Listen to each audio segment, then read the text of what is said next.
Welcome back, everybody, to episode 3 of our Fallout Let's Play series. I shortened last episode down to roughly 15 minutes, give or take, in hopes to see how you all respond. Let me know in the comments if you guys would like to see longer videos like our first episode was, or shorter videos like our second episode was.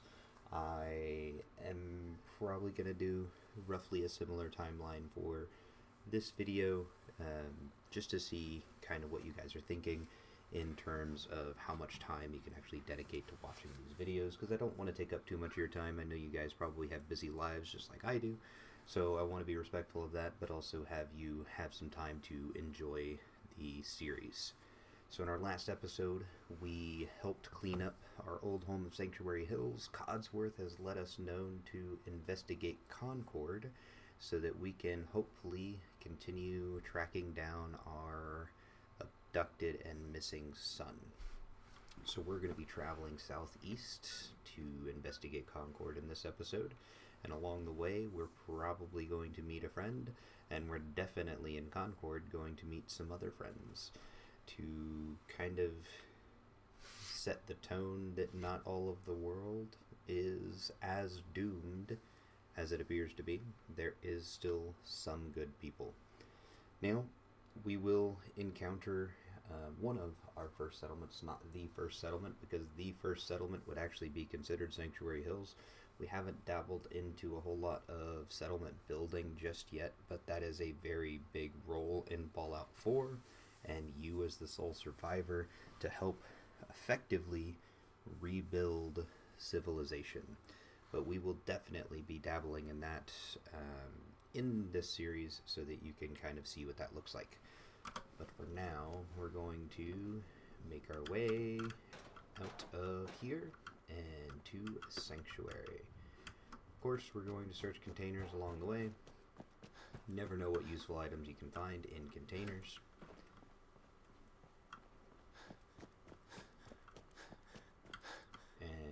I do not have near as much action points as I would like, so sprinting is very short strides, but that's okay. Over time, we can increase that. Don't really need a baseball right now. Not sure why there's a baseball in somebody's mailbox, but maybe it was assigned baseball. They bought off eBay or something. We will take those grenades. And we're going to go actually into our inventory and equip those grenades as well, because they are not already equipped.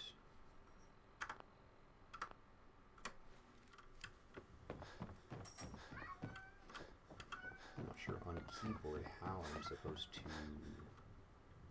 throw grenades, but I'm sure we can figure that part out. We're going to go ahead and take that, a pipe pistol. Not exactly thrilled about that, but they're definitely better things that we could have acquired. I'm gonna take it anyways because our 10mm pistol here is kind of the only weapon we have right now.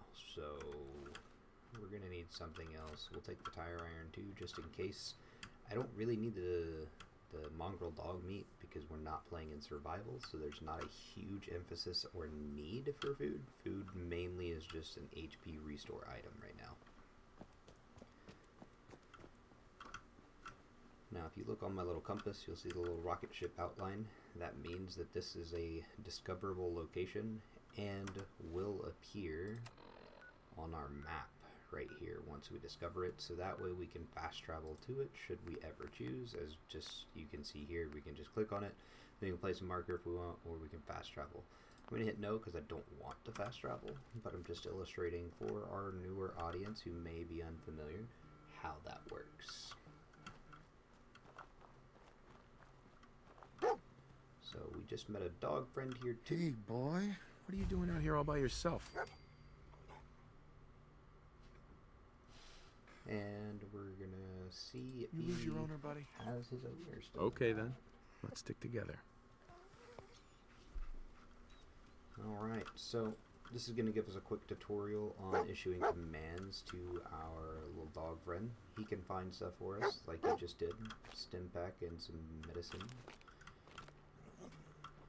Um, Dogmeat is a great companion, probably one of my favorite companions.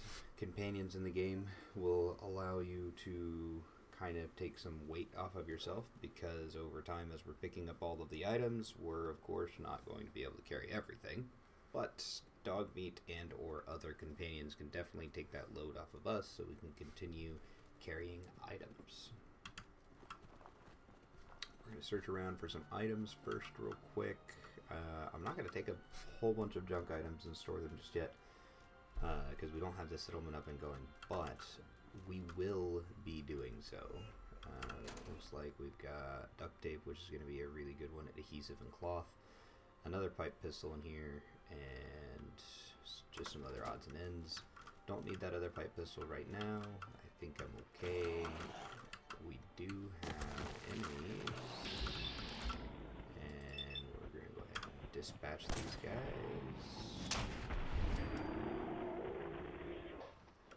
Where was that one?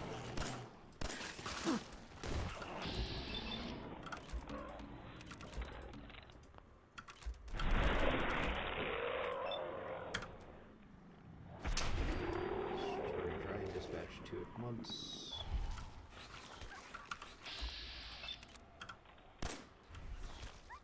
Apparently my Jeff, what are we doing here?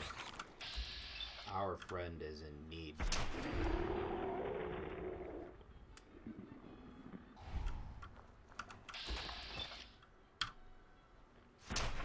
There we go. Poor Dogmeat being ganged up on. So, these mole rats have a number of different items. Again, meat we don't really need per se, but would not hurt if we wanted to later on. I'm going to take this bottle cap because that is our money source. I have no idea what I just picked up. I didn't even pay attention. Let's see. What did I pick up? I'm not too worried about junk items right now. Okay, that's fine. We are going to put on our drifter outfit here, though, because I'm tired of that jumpsuit. I don't want to be associated with Voltec. Voltec is bad people. Take some food here. Don't need pre-war money. Definitely don't need cigarettes. They kill kids. Alright. Ooh, some 45 rounds. Some Psycho, which we can sell to a vendor at some point. Some caps. We have 20 caps. That's not a bad amount by any stretch of the imagination. And a terminal. Let's go ahead and read through some of this. Let's see. Business entries. Got some new equipment. Took some wrangling with the head office, but we finally got all the tools we need to machine our own parts. No more having to pay for Corvega factory parts the next time they change the spec on a damn fastener. Just take one we got and trim the excess down until it fits. So it sounds like Corvega has been changing up their specs quite a bit, and just like most dealerships or manufacturers, they have a hefty price tag on their own parts. So it looks like this shop is taking matters into their own hands and sourcing their own parts, which is great. I do this almost on a daily basis sometimes. We'll either use a third-party company instead of OE parts, or, you know, every now and again I'll have to go with OE parts in my professional life too. So that's really cool to see in-game. Let's see, the Rosa Restoration. Sounds like we're restoring a vehicle of some kind. That Rosa Widow in Sanctuary Hills is restoring an old classic Corvega with her son. Nice woman, pretty. Kid seems like kind of a brat, but I guess that's the point of her doing this project with him. Anyway, she's been doing a hell of a job. I was amazed at how much her and the kid have been able to do on their own. The only reason she even came to me is because the engine is out of her depth. I'm sure we can help her out. Remember, this is the world of Fallout, and just like we discussed in the first episode, fusion power is very much a thing, so combustion engines are few and far between in this world. They are very much heavily emphasized as having fusion-powered cars. So I don't blame them for seeking out professional help. That sounds like a headache to deal with, and I don't even work on anything near that complicated. So that's really cool to see, too, that they're seeking professional help for these complex engines, but they're still making good work, as this professional stated. The kid that was a brat and the mom are doing pretty decently together. Safe storage. Jim, take care of these barrels before you leave tonight. Inspectors are coming out first thing in the morning. Just hide them with the others. We'll figure out a longer-term solution later. Hey, if nature's going to favor us with a cave right below the shop, who am I to argue? I think that's going to be something that we're definitely going to investigate later down the road.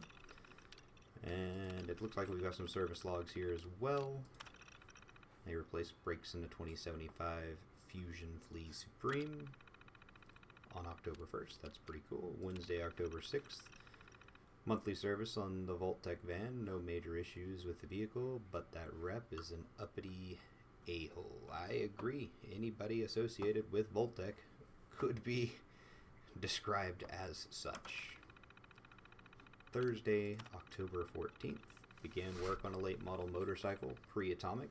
So for Fallout World, that means internal combustion instead of fusion power. What seemed to be simply a sticking throttle turned out to be a more serious issue with the cables. They're almost all completely degraded. Will replace with platinum parts. That's pretty cool to see that they're upgrading this person's internal combustion motorcycle with some better quality parts that did not come original equipment, so that he can keep this thing on the road as long as possible. That's nice to see. Monday, October 18th. Coolant leak in one of those new 2077 Corvega coupes, bubble top. They don't make them like they used to. Really fun for somebody like me who's been in the automotive world for 10 years to see something like this, because this is 100% true even in today's world, not even the fantasy world of Fallout. In the real world, they still do not make them like they used to. So that's just really cool to see. Good world building. Let's go down to Friday, October 22nd, the final replacement of an atomic alternator in a 2073 Corvega. Sounds like a super fun job, and that is me being very sarcastic. That does not sound fun at all. But we're going to go ahead and go back into our exploration and search of our sun. If Dogmeat... Okay. Are you going to let me through? No. Okay. Alright. There we go. Yeah, you open that door for me, buddy. That's a good boy. So we're going to hit the road again and try and get back on the way to Concord so that we can continue our search for little Shaun.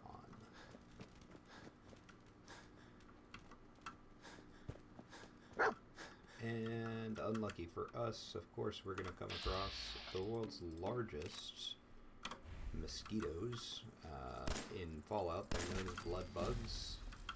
Not fun. I don't like mosquitoes as is. Nobody does. They give you itchy bites, but could you imagine, given the size of this thing, getting bitten by one of these suckers? That would suck. So we dispatch these guys. This poor Brahmin, or cow, it's mutated of course, because radiation does that to you. Did not make it through the blood bugs. But we do find ourselves very close to a big old town here, which is indeed the town of Concord. We will see in just a moment. I'm going to open what's left of the store so we can search. Looks like there is some money here. Again, bottle caps are used as your currency in the world of Fallout, so always nice to have. We'll need it later down the road. Okay. Dogmeat, are you going to let us up the stairs? Alright. Is there anything else here? Bobby pins. We could use those for lockpicking. Speaking of lockpicking, Won't be able to pick this. I don't have the right skill for it, but that's okay. take some of these chems so that we can sell them later on, and a Nuka-Cola in the windowsill. Good bit of things that we can use, and we will now discover Concord. I'll leave off our episode right here. Like I said, right around the 15-minute mark. Let me know in the comments if you guys would like to see those longer videos, or if you think these shortened videos will be sufficient for you guys. In our next episode, we're going to meet our friends at Concord, and we are going to understand that this is the first faction that we're going to deal with. Good people still left in the world, and give us hope in finding Shaun. Until our next episode, I hope you guys have a wonderful day. I hope you do join us in our next episode, and until then, we will see you next time.